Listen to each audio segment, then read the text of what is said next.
Barney toy was never actually a toy. He has always been a Today, to end off 2025, I put my best 3 dark theories that will offensively ruin your childhood. This is what we are told in the intro for every episode of Barney. Just a normal plush toy dinosaur that a group of kids imagine as this big, talking, magical creature that takes them on crazy, make-believe adventures and teaches them life lessons along the way, before turning back into a toy and giving us one final wink at the end of every episode. It's a very wholesome part of our collective childhood.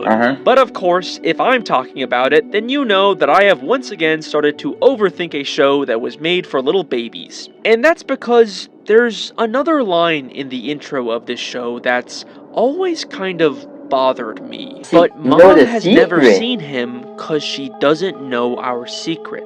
What exactly does this mean? What secret? Well, if you look back at the early episodes of Barney and the Backyard Gang, you'll see that Barney's existence was actually a massive secret that the kids kept from their parents, and they never explain why. They even go as far as to physically hide Barney when parents come into the room. What? I should have watched like the early Barney. I've never seen this type of Barney, so I wouldn't know. Which is strange, because if Barney is just an imaginary friend like we've been told, then why bother hiding him? And it's not like the fact that they have an imaginary dinosaur friend is the secret, because the kids are more than willing to tell their parents about Barney. Like why y'all gotta physically hide Barney from your imaginary friend? Well, that was Daddy on the phone, and he's got to work this weekend, so we're not going to be able to go to the beach. So instead, they use their imagination to make Barney show up, and he takes them on a fun, imaginary beach adventure for the day. Close your eyes and pretend real hard, and I'll take you on a make-believe trip to the... Did the parent find out? Good. Make it to the beach? Kids brought back a bucket full of sand. They actually did go to the beach. This make-believe adventure actually happened, which means Barney is not imaginary. He is real. And the implications of this are kind of disturbing. There is a large dinosaur man who regularly visits these kids and takes them away from their homes without their parents' knowledge or consent, and he's convinced them to lie to their parents about him and physically hide him inside of their home, because obviously any parent would be horrified if they came across this massive intruder. Right now? I mean, just look at how confused and disturbed they are by this bucket of sand. This is not an implication that I am making up. This is something that the scientists directly... That's a different story. Barney later has a song about stranger danger that is just so hypocritical and hilarious in retrospect. That other Barney, I've never seen that type of Barney. This is a Barney I remember watching as a little kid. Don't talk to strangers, unless it's me, Barney. In that case, it's fine. Don't tell your parents about me. You can get inside of the Barney mobile. That's totally fine. That's different. Literally, the logo for Barney and Friends is a silhouette of Barney leading a bunch of children away from their homes. This is so weird and creepy once you realize that Barney is the secret that they kept from the parents. And we've only scratched the surface of what's really going on with this purple dinosaur. So stick with me, because together because yes, he does seem to have a real physical effect on the world, but he's also just an ordinary-looking toy that comes to life if the children imagine him. So how is Barney both real and imaginary? Well, the intro of the show never actually says that Barney is an imaginary dinosaur. It specifically uses the words a dinosaur from our imagination. Barney is a real dinosaur that can interact with the world and be seen by anyone, but you can feel and hear him from your imagination. Why is he secretly taking these kids on these adventures and teaching them things? Well, which makes sense, because as we know, Barney needs imagination to exist. But something really interesting starts to happen as the series progresses and more kids start to believe in Barney. By episode 4 and 5 of the original series, after Barney has already been introduced to a few new kids, he suddenly gains the ability to magically bring children from their homes to him completely on his own without any warning. It's almost like Barney became more powerful because of the increase in children who believed in him. In episode 5, and we know it's a new one because it has a slightly different design, and the intro still says that the original Barney doll still lives with Michael and Amy. It's clear that Barney's influence and power is growing, and it continues to grow every time they introduce Barney to more and more susceptible children. And this all culminates into the point of no return for this franchise. Barney's first ever live musical concert. This is when Barney spreads from just a couple backyard friends into a massive sensation with tons of new children and even parents now believing in him. It seems by this point, Barney has become so powerful that his existence being known by parents is no longer an issue. Now he is simply an unstoppable force that no one can deny. Ain't wrong about that. We know this concert episode is canon to the lore of the Barney TV show because the kids later mention it in future episodes. Hey, let's do that song we did in our concert. This concert represents the moment when Barney's influence reaches a completely new level. We see tons of children, all with their own Barney dolls that they will later bring back to their homes to continue spreading this infection. And it should be no surprise that this concert is also the very first time that the dinosaur himself multiplies. Let's plan a big surprise for the backyard. Hold up a minute. Exponentially, as the Now line about even keeping the him a parent secret is is not even believing removed from the that intro. Barney is And real. instead of requiring a large group of children focusing intently for a long time to summon him, now Barney can almost instantly appear. Barney, what do you think our last book should be? Bro, instead of the kids trying to like imagine or ask for like help, Barney just appear when kids need like help. So like if you need any type of help with a bug or something that you can't figure out, Barney appears to help you out without you even trying to ask or imagine him there. It's okay, Cody. I believe in you. And all of this leads us to the Barney franchise's most recent and controversial development, the 24th animated show, Barney's World. Barney, the There are singing, animated dancing shows purple 2024 dinosaur. In an all-new animated series. With a little magical help, the possibilities are endless. Damn, It more or I less know that follows thing the gotta same be formula, bankrupt. except I know with that one animated very show had to be notable bankrupt. difference. In this version of the show, for the first He always go back to his tour form at the very end of every show. Alright, but he always give like a small lesson before he go back in tour form. So maybe this latest entry into the Barney franchise is showing us Barney at his absolute most powerful, where he is no longer bound by a toy or the limitations of children's imaginations. And the smoking gun to prove this is once again the show's intro. In Barney's World with your favorite purple dinosaur. For the first time ever, the intro no longer describes Barney as a dinosaur that comes from our imagination. Now, he simply just exists on his own, because at this point, Barney has become such a global sensation that he has gained total dominion over our world, and has completely reshaped it into his image. Maybe this isn't just an animated reboot of the Barney franchise. What if Barney literally transformed the world into this imaginary cartoon redesign, and what we are seeing here truly is Barney's, and that is where the purple dinosaur story ends. At least for now, until we get that A24 Barney movie that's in the works, apparently. Yes, that's a real thing that's happening. But we're still left with one final unanswered question. Wait a minute! Where did Barney originally come from? I mean, maybe this is just a world where anything that children imagine can come to life. Maybe there's nothing particularly special about Barney the purple dinosaur, and there could have just as easily been a blue giraffe that took over the world. But remember, back in the very first episode of Barney and the Backyard Gang, before we ever saw Barney imagined into real life, there already was an existing toy dinosaur in Michael and Amy's home. and we never actually found out where it originally came from. They find him inside of an old box in their garage, and it seems like they're already familiar with him, but they don't know how he got in there. Well, I believe the answer to this question can be found hidden in the 1998 theatrical movie Barney's Great Adventure. But how long Barney been this out? movie has some kind of unsettling implications for this franchise.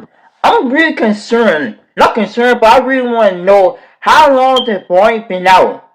Like, down in the comments, look up and tell me how long Barney been out. There's no way Barney been out that long. Physical adventure waiting for. In this movie, Barney and a couple of new kids discover a shooting star has landed in their grandparents' barn. The star turns out to be a mysterious egg that they learn is actually an alien species called Dream Makers. A visitor from days gone by who has a gift to share for boys and girls around the world, for children everywhere.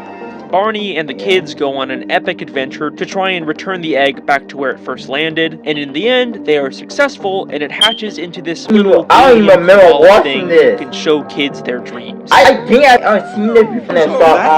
Watching sort of a generic throwaway Barney adventure. These kids and the Dream Maker never really get mentioned again. But despite that, I believe that it is heavily implied in this movie that Barney the dinosaur is actually the same species as the Dream Maker. Yes, I am going to be claiming that Barney isn't something that's ever stated.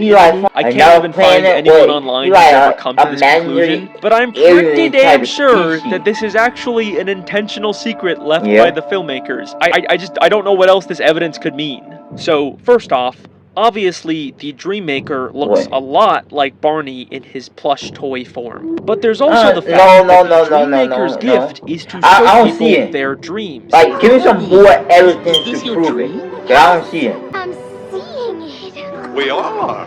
AKA, it allows children to bring what they imagine to life and have it be seen by others, which is exactly what Barney has always done. My school friends and I have so much fun here. I wish they were here right now. Imagination. And this would also explain why Barney has always needed children to exist in his big talking Barney form. And of course, Barney takes on the appearance of a dinosaur, which is a creature that lived on Earth millions of years ago, aka a creature from days gone by. And when speculating about what the egg could be, Barney even says, maybe it's a dinosaur like me. But I think the most telling moment in this movie is Barney's initial reaction to the shooting star. You could start by wishing on a star. As if! Stars are only glowing balls of gas a jillion miles from here. But I think there's a very special wishing star in the sky tonight. Right about there. Knew about the star before. Oh, how do you know that there was going to be some type of shooting star in the sky before you even fall into a barn? Seeing it. And then, when he's later asked whether he's ever seen an egg like this before, listen closely to how he responds. Barney was clearly about to tell them something before he was cut off. He was about to nervously tell them the truth, but then we never get to hear it. Doesn't it sound like he was about to reveal some crazy lore? And this moment never gets paid off. We think that Barney was about to tell them that he has seen an egg like this before because he too came from an egg that fell from the sky, because Barney is actually an alien dream maker. And if you still don't believe me, then take a look. Every episode of this show ends with the Barney toy doing a final wink or twinkle.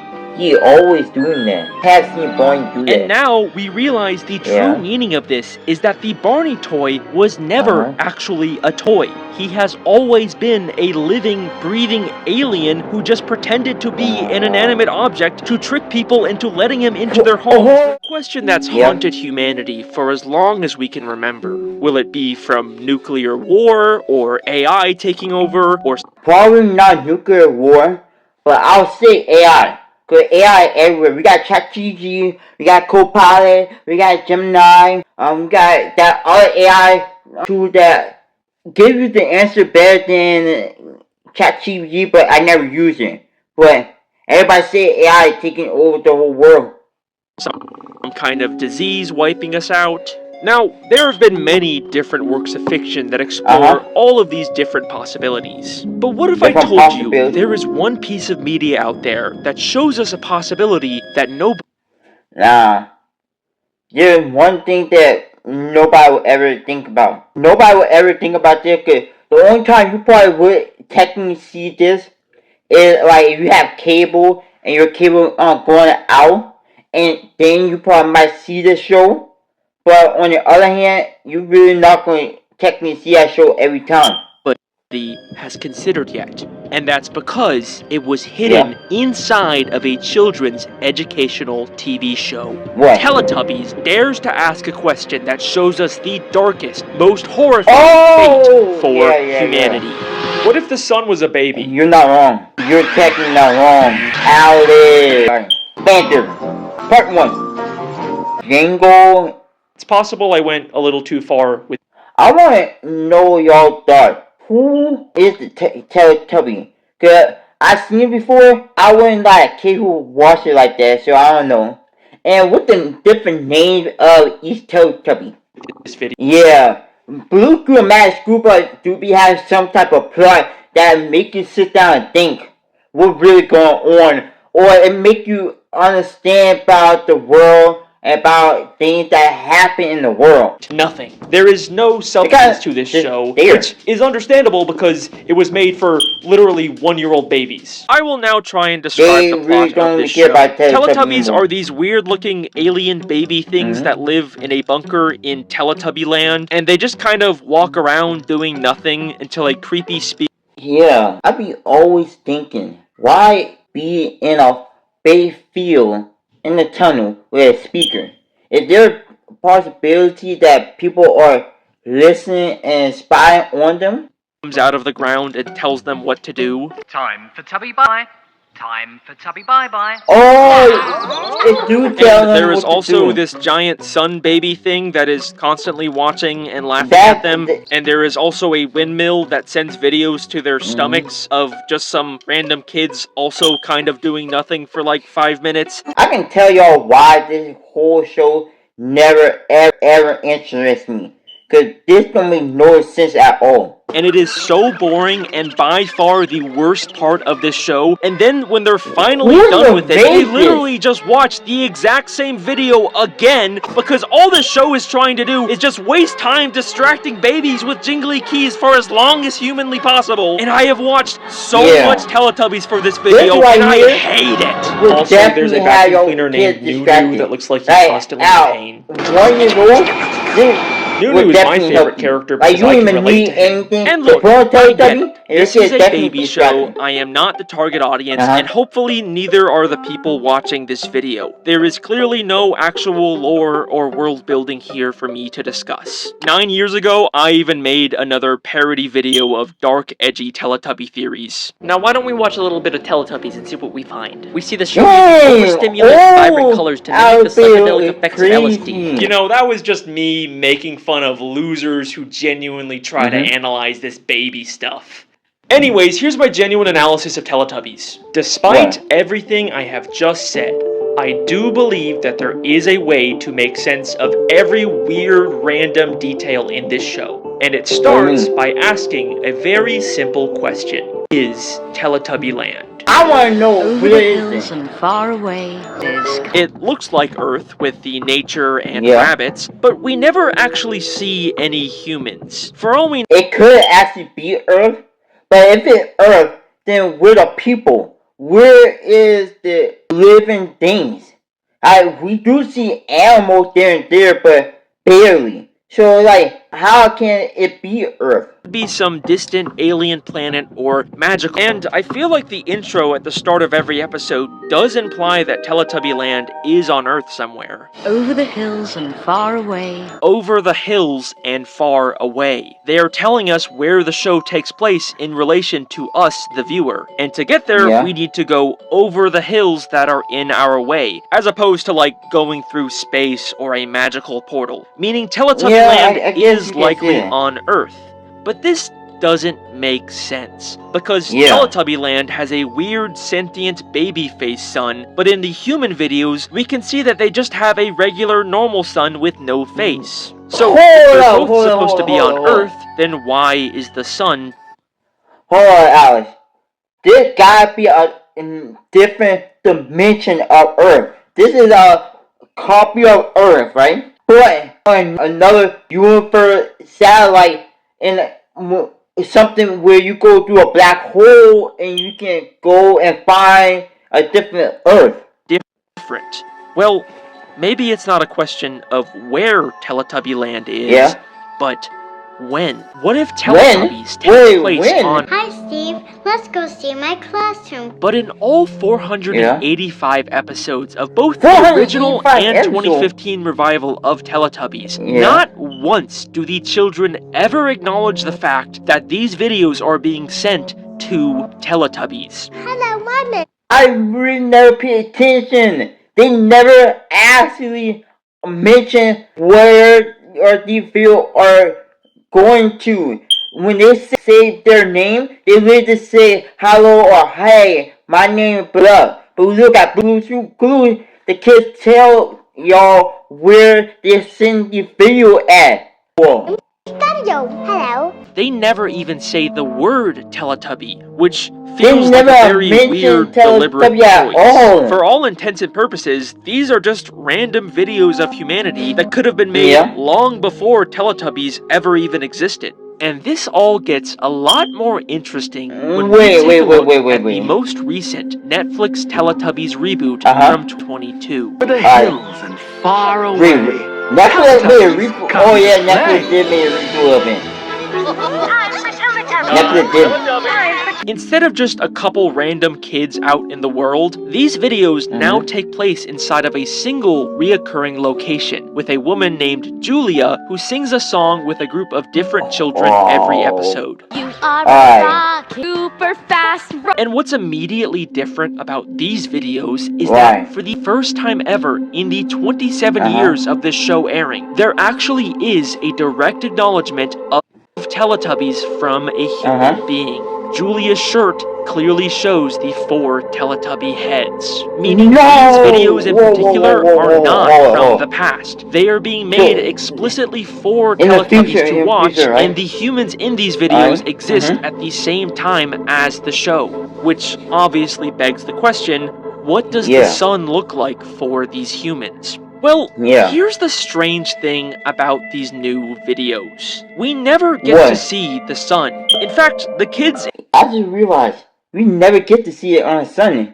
So, how it did feel different from the video that we seen on the Teletubby on his stomach. Never actually go outside, which is very strange when you compare that to the years worth of previous human videos that are almost always outside. There does seem to be windows, but unlike the windows we see in previous videos or even in Teletubby Land, these are weirdly opaque, never actually showing us the outside world. The best we get is this obviously fake depiction of the sky on the ceiling. For some reason, these videos feel completely cut off. So, unfortunately, there's no way for us to tell what kind of sun these humans have. Except, if you look closely, you can almost always see drawings of the sun in the background, but with a smiling face, just like the baby sun in Teletubby Land. I think it's very likely that these humans do exist in a world with Teletubbies and a baby sun. But why are only these videos like this? And why do they feel so disconnected from the outside? Where are these people? From the outside. What if Teletubby Land is literally over the hills, as in on top of them, and this room is somewhere deep underground, completely cut off from the outside world? And if that seems too far-fetched, remember where you're not saying that, right? Time for Tubby Bye-Bye. They come from underground. The speakers with a human... I'm not believing it. I'm not believing it. It makes sense, but do it really make sense? No, but is it possibility that the human land on the ground and Tubby on top of it? Yes. What? Can't be something different. Voice. Part 2. The sun woke up. Imagine a world where everything is normal. You go to work, Yep. walk your dog, watch YouTube videos, but then, one day, suddenly, without any warning or explanation, the sun wakes up. You realize that the giant ball of gas in the sky that gave humanity life was actually a cosmic sentient being all along. But it's not some unknowable Lovecraftian Cthulhu entity. It's just a baby. Okay, that's disturbing, but so what? Well, our sun is already extremely volatile, constantly exploding and erupting with unstable solar flares that can release dangerous radiation towards Earth. Scientists even believe that we could be hit with a solar superstorm one day that could be devastating. Bro, one day we might end up getting hit with something greater and bigger than like asteroid tail human infrastructure. Now, imagine if all of that power was given to an unpredictable, moody baby. A baby that we know is very interested in watching and reacting to the denizens of Earth. In fact, we could even see that when the baby sun gets a little too excited, the brightness of the sun suddenly increases. So, when this baby first wakes up and opens its eyes and looks down at the people of Earth, what would it see? That baby would immediately throw a massive tantrum. So if humanity went underground after this baby showed up, then I think it's because this baby had some kind of catastrophic effect on the Earth, making the surface completely uninhabitable for humans. And if you don't believe me yet, remember those drawings of a smiling sun we kept seeing in the new videos? Well, there actually is just a single episode of the reboot that shows a drawing of a sun without a face. But what's interesting is that it also shows people and a car and maybe even a police officer below the sun. Unlike the drawings with the smiling sun that only ever show grass and flowers and no signs of humanity, just like Teletubby Land. These drawings are telling us that when the smiling baby sun came out, humanity disappeared. Yes, I believe that Teletubbies is set in a post-apocalyptic world where humanity was forced underground because the baby... Probably it is, but is it really? But then, what exactly are these weird creatures we see on the I surface? still don't get about even if humanity could survive underground forever, the sentient baby sun is still up there. If they're ever going to reclaim the surface world, or even just prevent an even bigger world-destroying tantrum, they need to address this problem. So, how do you appease an unpredictable, moody baby with unlimited power? You jingle keys in front of them. The humans created Teletubbies, 4 creatures that could withstand the dangers of the sun, and sent them... Well, what I told y'all, Teletubby is definitely shit like jingling some keys. All you gotta do is put a baby in front of the TV. The uninhabitable surface to keep the baby sun entertained and calm for as long as possible. Teletubbies literally is jingly keys for a baby. Every episode starts and ends with this baby. They are constantly cutting back to the sun's reaction every time the Teletubbies do something. Because the sun is the intended audience for this show. It's why everything the Teletubbies do is so heavily controlled by unseen humans. This dumb baby show is actually a very high-stakes operation to protect what little remains of humanity. And if you still don't believe me, then let me ask you this. What are Teletubbies? They're weird baby things that seem to have technology integrated into their bodies. But let's ask the creator. What are y'all waiting for Bill to tell y'all what Teletubbies are?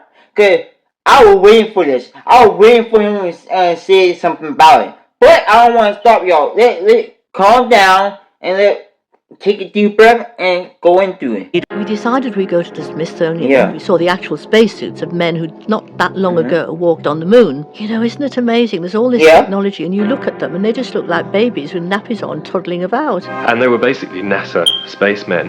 They were very easily surprised by things and fell over all the time, and when they were worried about things, they hugged each other. They were based on astronauts, aka people sent by humanity in technological suits designed to withstand inhospitable environments. Once you compare moon landing footage to Teletubbies, you can never unsee it. Over the hills and far away, Teletubbies come to play.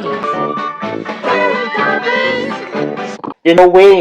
And this is only the tip of the iceberg. Once you start viewing the show through this lens, everything that once seemed like weird, pointless nonsense suddenly takes on a whole new meaning.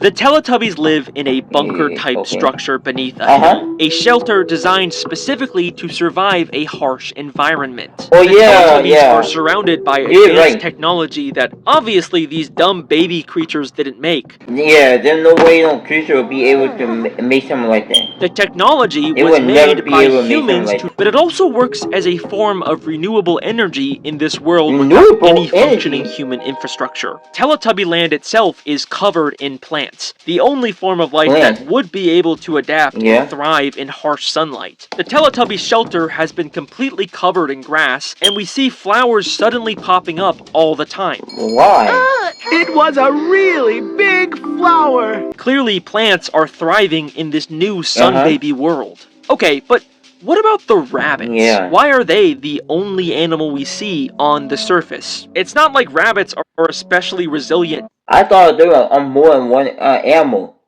You're telling me they're only just rabbits? So where the other animal are? And why we only get to see just them? You don't get to see no deer, no dog, no camel.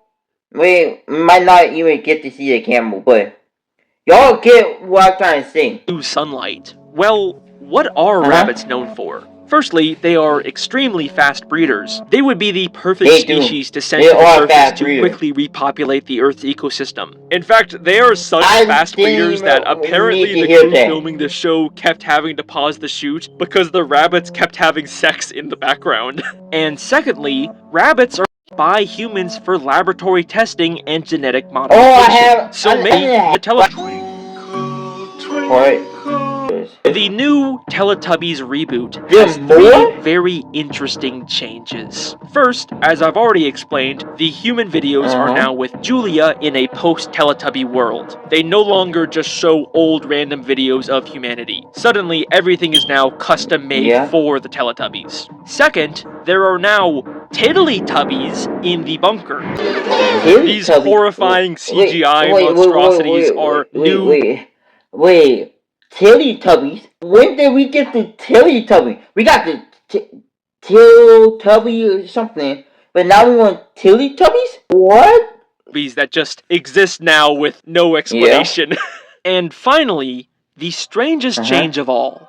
Every episode, the baby son has a completely new face. Why the actual baby?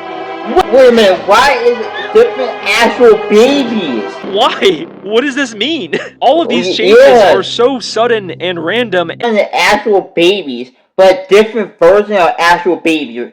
And then you look at the other son with just a baby face, right? That go and mix up with the sun. So why is it show the bright sun in the back with a realistic baby face? You guys don't understand. I have watched hours and hours of this extremely boring baby show to try and make sense of this, and I almost gave up. But then, I finally found a single episode of Teletubbies that changed my entire view of this universe. Episode 56 of the 2015 revival called In this single episode, for the first and only time in the over 500 episodes of Teletubby canon, it becomes night. And we watch the Teletubbies leave their bunker and look up at the night sky. Tinky Winky saw a star. Tinky Winky star! The star was making music. Tinky Winky discovers a star that is singing to him. And for me, this implies three things. First, What? there are other sentient stars out there. It's not just our sun. For all we know, all stars in this universe could actually be sentient. And second, the star has an adult voice. So this is likely what our baby sun will one day grow into. And finally, the most unsettling implication here is that other stars have begun to notice the Teletubbies. And suddenly, the 2022 reboot makes a lot more sense. Humanity's plan to use Teletubbies to entertain the cosmic horror baby sun worked. But it worked a little too well, because now they've started attracting other baby sons. This is a whole new problem for humanity, and 4 Teletubbies is not enough to appease all of these sun babies, which is why they've suddenly begun to create more. Suddenly, just watching old videos of humanity isn't enough. The humans below the earth have to custom make higher quality videos with more children to keep the babies entertained. Humans are so desperate to meet the demands of all of these new sun babies that they are willing to do anything to appease them. They definitely would do anything. Definitely do anything to appease the baby. Right? They try to appease the baby with anything they can do. You say the word. Wait. Children to touch the stars? Wouldn't that be like the last thing they'd want to tell children to do? The whole reason they're down here is because of how dangerous stars are, right? Unless they're preparing these children to go to the surface? Wait, are these kids the Teletubbies? Is this where Teletubbies come from? They've been human children the whole time? No! Scanned, Nemo is dead. Woody is an evil robot. These Pixar movie theories will ruin your childhood, and each one coming up is scarier than the last. Let's go with number 10 first. The Toy Story franchise is the one that started it all for Pixar. It may seem like a harmless story about the connection between children and toys, but the relationship between young Andy and his posable friends may conceal a dark can't be wrong about secret. Andy. Toys in Toy Story generally get a rough ride at the hands of humans, with their situation being comparable to slavery in many ways. They're forced to There's no way it compared to slavery. But if it compared to slavery, then what's the point of them even being alive? suppress their personalities, living a life in secret and constant service They of do their be masters, living in the life or of even secret. branded. What a stupid little It child! all seems ridiculous until you consider the possibility that the toys may actually be alive, either as highly sophisticated AI machines or otherwise. The theory even goes so far as to suggest that all seemingly inanimate objects that possess a hint of personality are alive in the Pixar universe. Here's where Cars comes in. It's speculated that the human-free world of talking cars is a future where the sentient machines of Toy Story's era have risen up and taken over. This also ties into the events of WALL-E, where humans have been evacuated from the Earth. What if the story of Too Much Trash forcing humans off Earth and WALL-E was simply a cover-up, hiding the fact that evil living objects had forced humans out? Perhaps Toy Story 5 will even feature Woody channeling his inner Chucky. Well, no sleep for me. Now, the unique Scottish set fantasy flick Brave may seem to stand alone in the Pixar catalog, but it contains some undeniable links to the adventures of Mike Wazowski and friends. Some believe Brave's magical wizened old witch is none other than Sully's pint-sized pal, Boo. Why? The answer lies in those doors in Monsters Inc. that take the monsters to different places, and what it is they actually do. Supposedly, they can take you all over the human world, but what if these portals can take you across time as well as space? According to supporters of this theory, Boo devoted her life after Monsters Inc. to searching for Sully, and in doing so ended up going back in time to the world of Brave. It's clear that Brave's witch has harnessed the eternal magic of the Will-O-Wisps. Indeed, the witch disappears without a trace after entering a door in her hut, suggesting a similar capability to the doors in Monsters Inc. It's possible Boo discovered this power in her own time and harnessed it to create magic doors to reach Sully, but was seemingly unsuccessful and remained in the bonny Scotland of old. To add credence that actually could have been true. To the theory, the witch's hut even has a carving of Sully on display. Possibly a reminder of her old friend. I was kind of right. Here's the childhood ruining part. Boo is elderly now, and after all those years of trying, it seems like she'll never see her kitty again. Carrying on with the Monsters, Inc. theories, the aforementioned theory that doors are able to travel in time as well as space could explain the monsters' extreme fear of children. Initially, the monsters fear humans spread plague like rats. But don't dismiss this fear of humans as irrational just yet. If the doors are able to travel across time, it's entirely possible that at some point one or several monsters traveled back to the 14th century on a skirmish. One or several If they visited Europe in, say, 1348, they could have entered into the bedroom of a highly infectious victim of the Black Death. Possibly even a room stacked with plague-ridden bodies. If the infection spread to them, even hairy beasts would be right to be petrified. After all, experiencing huge blood-filled boils, intense pain, fever, diarrhea, and death isn't anyone's idea of fun. The germaphobes aren't going to get much relief in the next theory either. And not even if you try to clean yourself, it would never take it for granted that the beings inside Riley's head, as well as her imaginary friend Bing-Bong, are either representations of her emotions or products of her imagination. But what if they existed in a much more literal way? Real-world research in recent years has hinted that bacteria present in our bodies and brains has the ability to influence our emotions and the functions of our brain. So, what if the creatures in Riley's head are actually some kind of mind-controlling bacteria? To take it one step further, looking at their appearance, especially Bing Bong, could these creatures be precursors to the monsters of Monsters, Inc.? The theory suggests that these bacteria evolved over thousands of years after Inside Out, leaving the human host, growing in size, establishing their own civilizations, and becoming less humanoid in form, before finally taking on the forms we see in Mike, Sully, and their colleagues. We all know that Finding Nemo is one of the more gut-wrenching Pixar movies. Ultimately, there is a happy ending, but what if it was a lie? What the hell are you talking about? Marlin clings on to Nemo because he's the last remaining member of his family after losing the rest in a barracuda attack.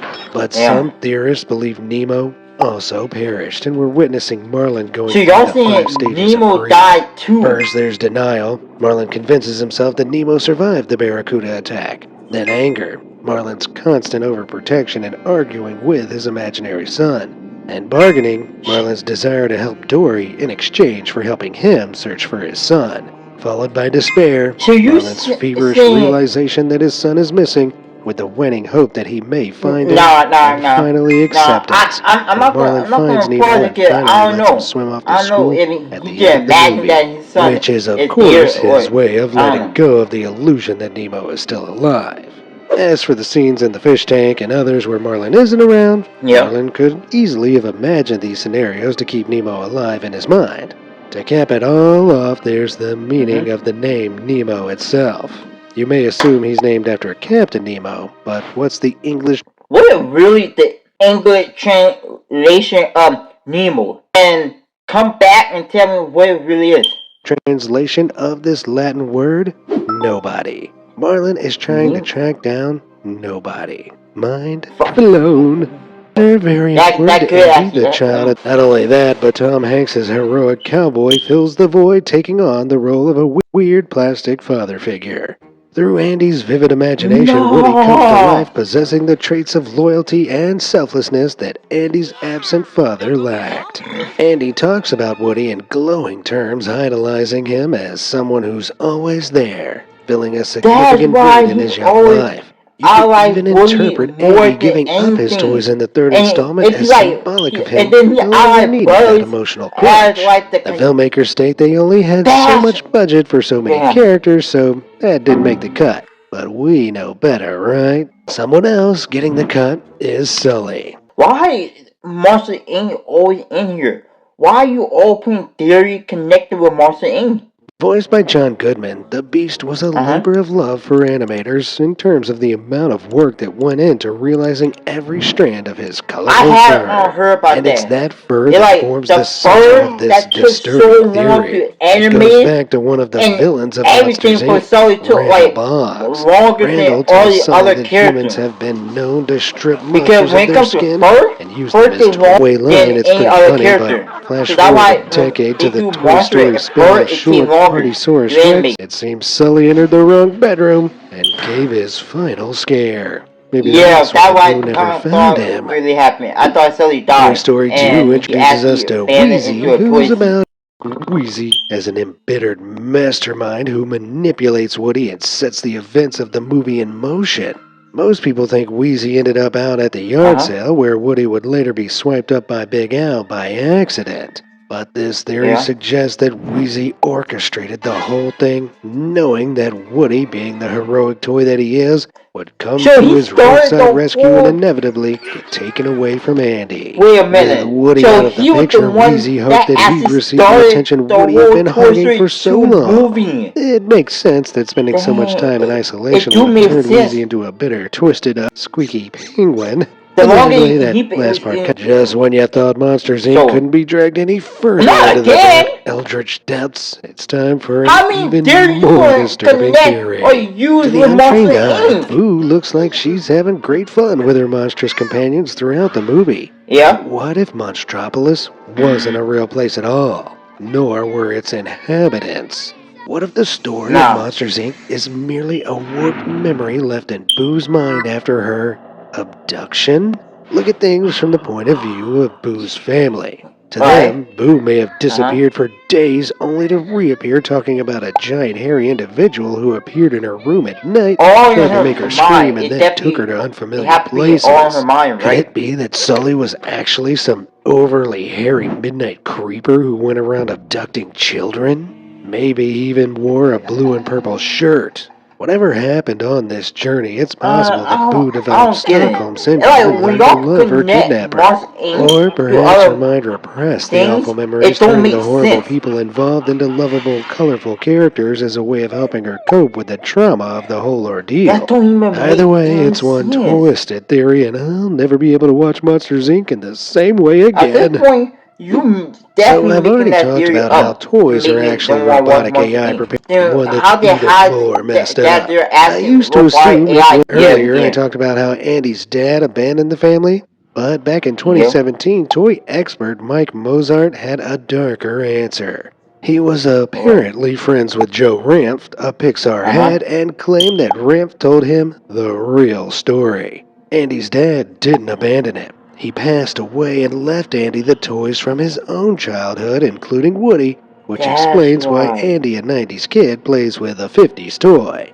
However, Ramp sadly passed away in 2005 and can't corroborate the story. What's more, Mozart's account has been dismissed by Andrew Stanton, a writer on every Toy Story film. But what does he know? Let's say the story's true and the toys were left by Andy's dead dad. We all know Woody became Andy's father figure, but I'm going one step further. Woody actually is Andy's dad. Let me explain. Earth's soul, when Joe falls to Earth and lands in the body of the cat, is once there, he we see how souls evaporate into thin air. I'm saying that instead of being lost, they're transferred into playthings instead, forced to dedicate their existence to making children happy. Which sure is kind. If that really happened, then the human soul or memory will fade away once they get transferred into a toy. Kinda nice, but also seems a lot like slavery. Now let's fast forward to the end of WALL-E, where the near immobile and tech-dependent humans return to Earth.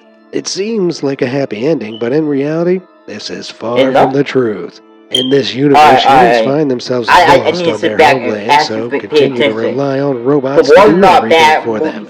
Thousands of years as they do, their over-reliance on machines makes their human bodies grow weaker and less stable, before eventually evolving into formless maggot-like creatures.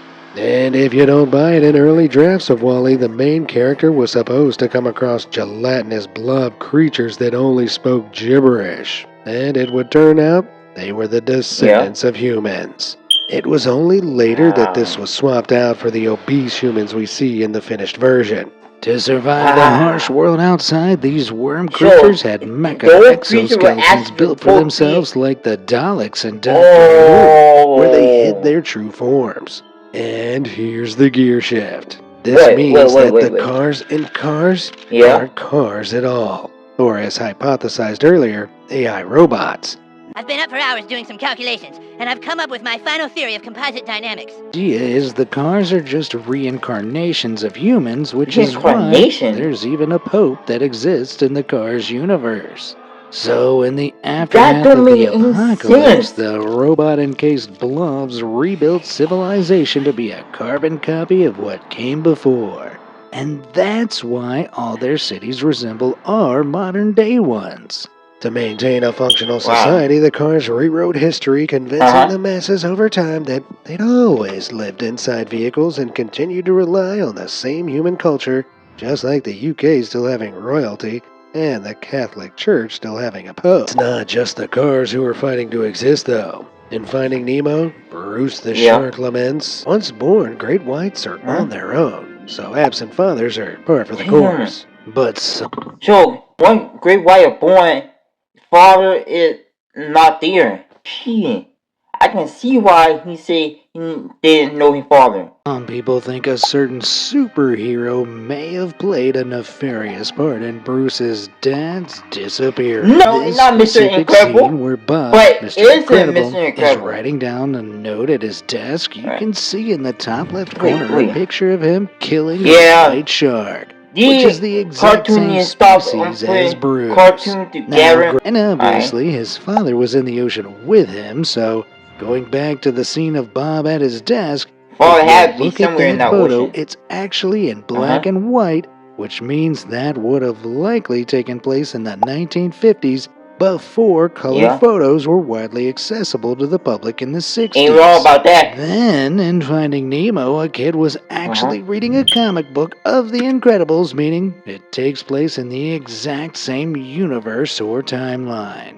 So it's likely that Mr. Incredible killed Bruce's father. I know what you're thinking. Big whoop. So Mr. Incredible killed a shark. But here's where the theory gets more unsettling. Finding Nemo and its sequel Finding Dory present an underwater world inhabited by intelligent sea life with human-like sentience. In Luca, we're shown that not only do sea creatures exist, but they can also shapeshift into humans. If pop culture they can't, like, anything, once they get out of water, they get to turn into humans. This goes. And did you not watch The Deep Sea King and One Punch Man?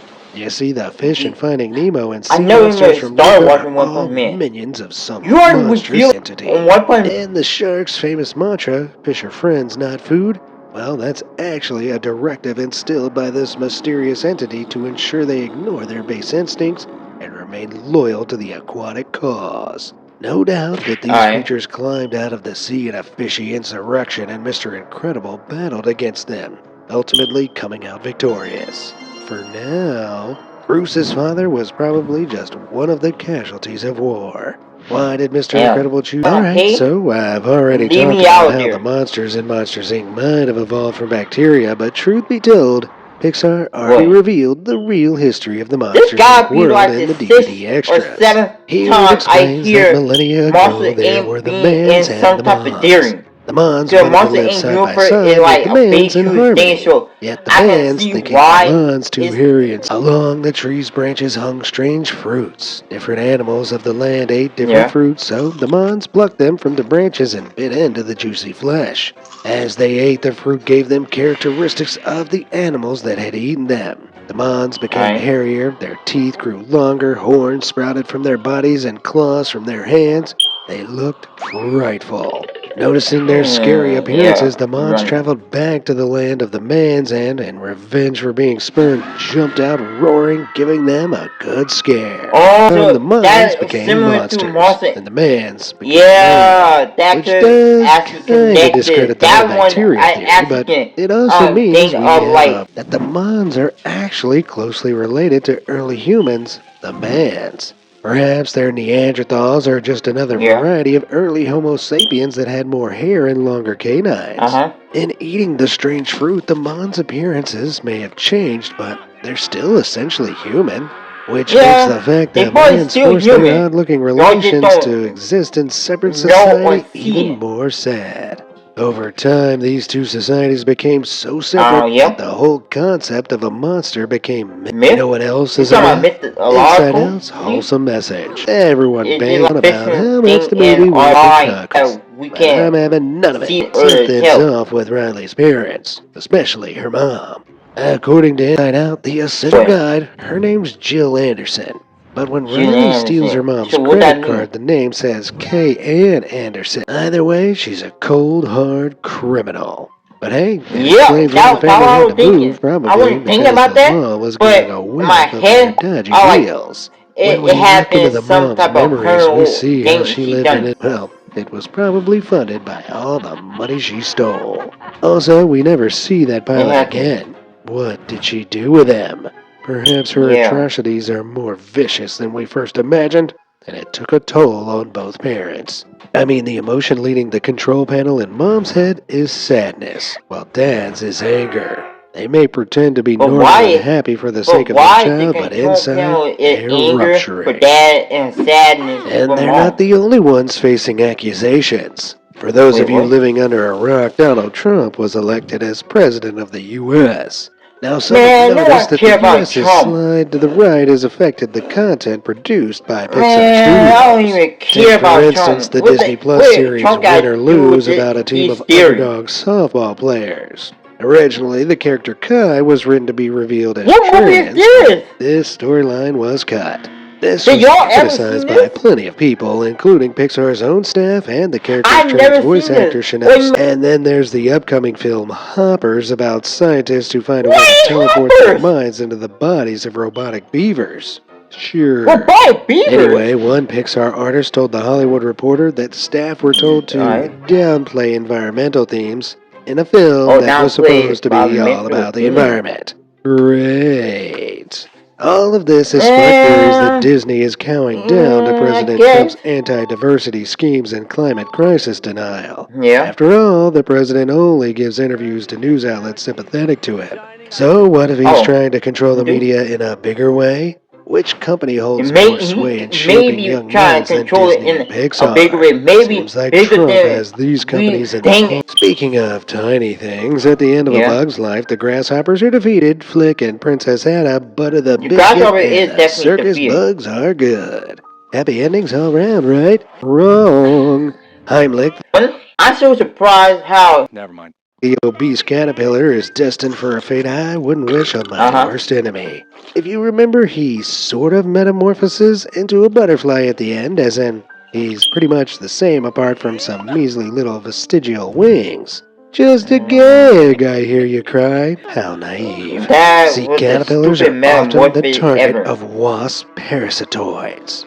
They lay their eggs inside the caterpillar's body, and after hatching, the larvae grow inside them, eating the caterpillar's insides but avoiding its vital organs. This keeps the caterpillar alive so the larva can continue to feed, but the growing parasite make the host's body swell up grotesquely until they look just like Heimlich. Then when the March 20th, 2019, Disney completed its act, it's now perfectly feasible that he could receive a distress call from the Alien franchise's moon, Archon. While exploring, Buzz and his squad discover strange eggs that open up like mouths, and boom!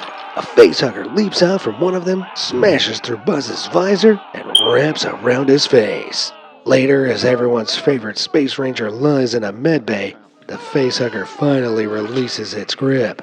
Buzz sweats, confused and disoriented. He whispers, "To infinity and..." But before he can finish, a chest burster erupts from his ribcage. What? Oh, being a Toy Story spin-off, it'd probably be one of those little green aliens. Look, Disney, I just wrote you a screenplay. While I wait on that check, why don't I tell you the sordid truth about Up? Everyone remembers that one moment when the doctor tells Carl and Ellie they can't have kids. It's heartbreaking. But some fans believe there's an even darker layer here. If the movie is set in 2009 when it was released, that means Carl Fredricksen was born in the early 1930s, and he met Ellie, his future wife, in an abandoned house that looks much older. Eventually, they'd turn this house into their home. If Ellie's wife breathed in that right and died from it, then how he survived and is still living throughout the whole movie? Sorts of health problems. Infertility. And some say Ellie wasn't the only one. Been the reason why. It's pretty fantastical, right? I mean, a house being carried by balloons, on how dogs, she died, Charles and Muntz, an explorer about 20 years older than Carl, somehow looking the same age? Something's not right. That's because at the start of the film, Carl passes away. I'm going to say it's right about here. Perhaps the heartbreak of losing Ellie was just too much, or Russell Muntz is actually a fallen angel taking the form of Carl's childhood hero. He tries to persuade Carl to pursue selfish desires in order to drag him to the underworld with his hellhounds, who take the form of normal dogs. If that still doesn't convince you, in 16th century Europe, people believed that mythical birds, fittingly called birds of paradise, populated either some kind of earthly paradise or heaven.